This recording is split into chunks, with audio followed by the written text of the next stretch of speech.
In lesson 5-8, we're going to be working with subtracting of mixed numbers.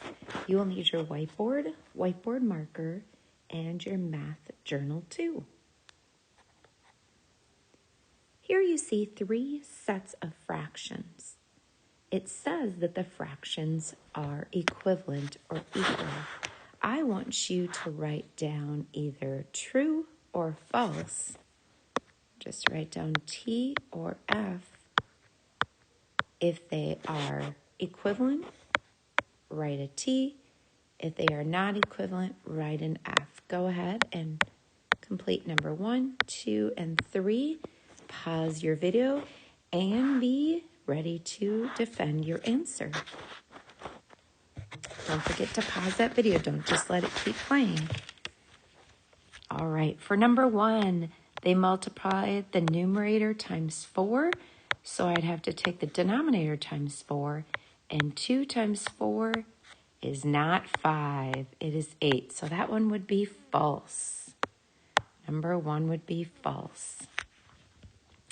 Number 2, they multiplied the numerator by 2. So I'd multiply the denominator times 2. And 3 times 2 is 6. Number 2 is true. And number 3, they divided the numerator by 3. So I have to divide the denominator by 3. 3 divided by 3 is 1, and 6 divided by 3 is 2. Number 3 is true. Go ahead and erase your whiteboard. Let's try 3 more. 3 more sets of fractions. You are going to determine if they are equivalent. You would put a T, or if they are not equivalent, an F for false. Stop your video at this time or pause it and write down and justify your answers. Right, number 1, they took 40 divided by 2 to get 20. So then I divide the denominator by 2, and 100 divided in half or by 2 is 50. So that is true. Number 2, they multiplied the denominator times 10. So I'm going to multiply the numerator times 10. 8 times 10 is 80, not 85. So that one is false. Number 3, they divided the numerator by 20. 60 divided by 20 is 3. Divide the denominator by 20, and it is 5. So that one is true. All right, keeping your whiteboard out. We're not quite to our math journal yet. It says, solve this problem. Be prepared to show or explain how you got your answer. Use fraction circles or the number line poster to help. You had those fraction circles cut out from the back of your math journal 1. You don't have a number line poster to help you, but here we go. The art students had 3 2/3 gallons of paint for the school play scenery. They used 2 1/3 gallons. How many gallons were left when the students finished painting? So the whole that we're referring to is 1 gallon of paint. So we're going to start with the 3 2/3. So write that on your whiteboard. That is the amount of paint they began with. We're going to subtract what they used, 2 1/3. How many gallons were left when they were done? So we're going to go ahead, and the first thing I notice is that the denominator is the same. So I can go ahead and begin subtracting the numerators. 2 minus 1 is 1. And then I would just go ahead and subtract my whole numbers. 3 minus 2 is 1. We're left with 1 1/3 gallons. Be completing this on your whiteboard with me. At any point in time, you can pause your video if needed. Next one, erase your whiteboard. And let's go with the next one. Jana bought a 5-pound bag of potatoes to make potato pancakes. When she finished cooking, she had 1 3/4 pound of potatoes left. How many pounds of potatoes did she use to make the pancakes? So our whole that we're referring to is 1 pound. She started with 5 and she was left with 1 3/4. So this is what I don't know yet, my variable, but I know that she's left with 1 3/4. Go ahead and write down that equation. What I'm going to do is actually draw the 5 gallons of paint. Go ahead and draw 5 circles. We know that it's divided into fourths. So go ahead and divide each circle into fourths.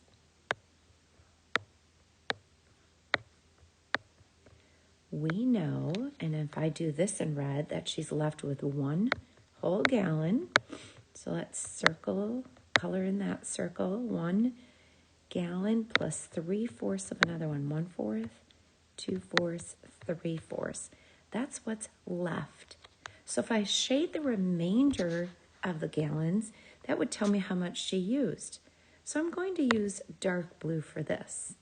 We know that the red represents what's left, which is the 1 3/4. So let's figure out, here's 1 whole gallon, 2 whole gallons, 3 whole gallons, and how much of the next one?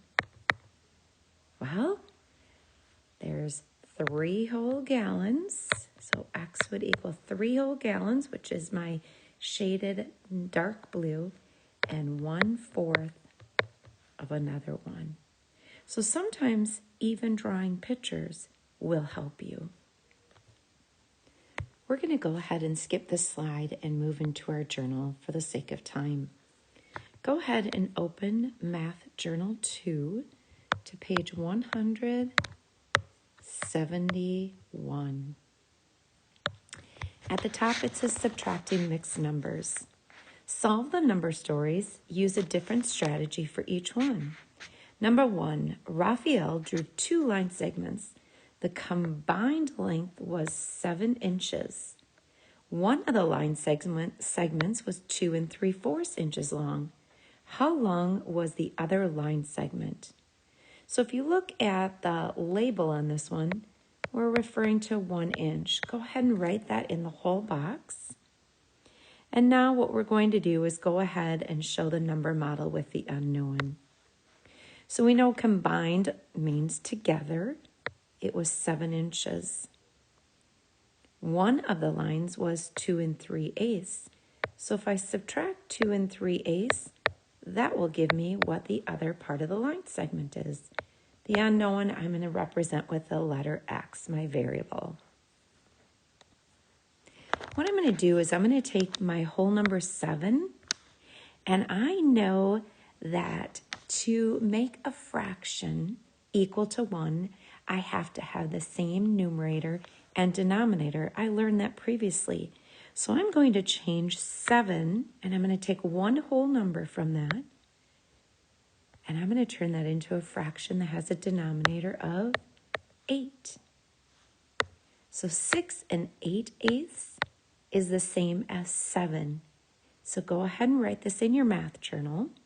Then that makes it a little bit easier to subtract. Subtract 2 3/8.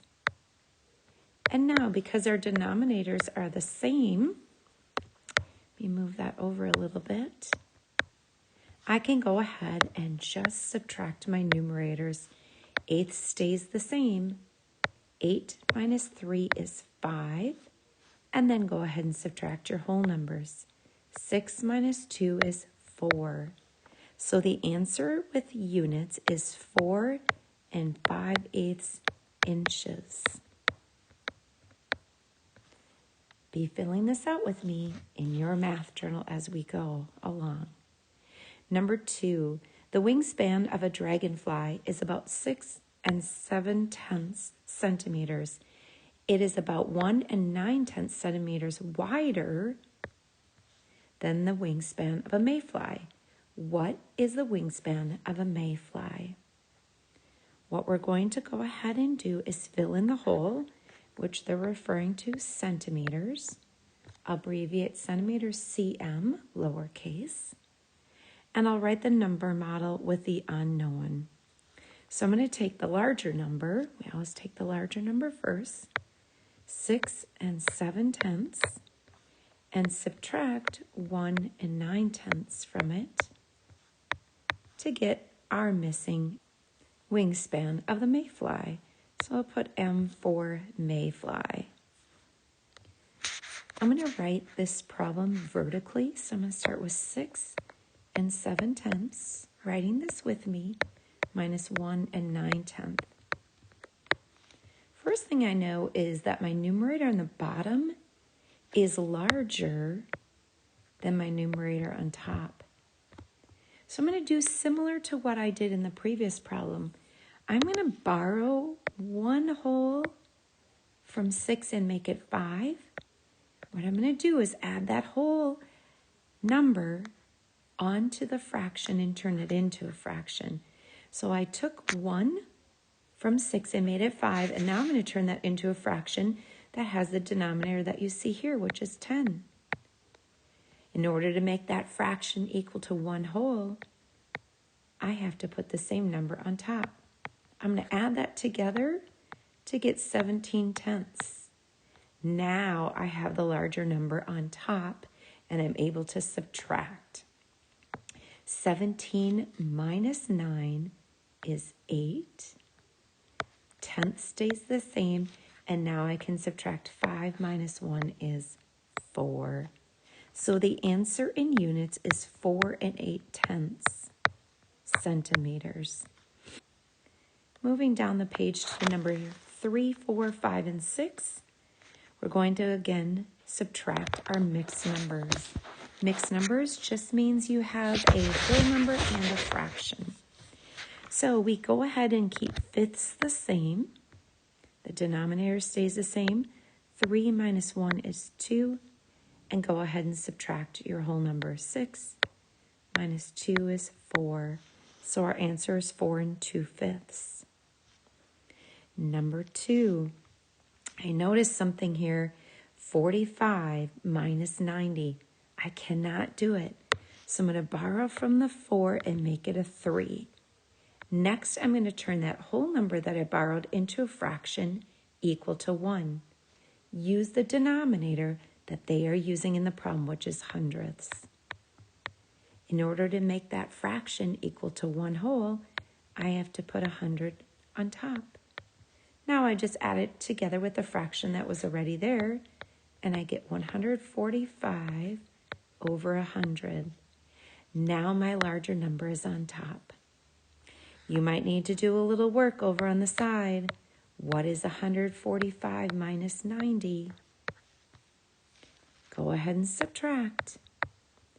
Don't wait for me to do it.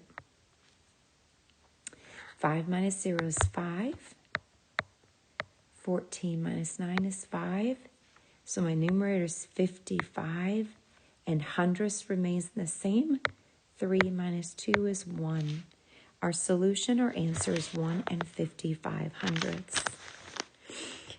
For number 5, I'm going to write it vertically. It just makes it a little bit easier for me to complete and see what I'm doing. Notice the denominators are the same, but look at this. I have a 1 as a numerator, subtracting a 3 from it. So I'm going to borrow from the 6 and make it a 5. I'm going to turn that whole number I borrowed into a fraction equal to 1. They're using fours, so I'm going to use fours. I'm going to put the same number on the top, the numerator. 4 fourths is equal to the 1 that I borrowed from the 6. I add those two together. 1/4 and 4 fourths is 5 fourths. Now I can go ahead and subtract. 5 fourths minus 3 fourths is 2 fourths.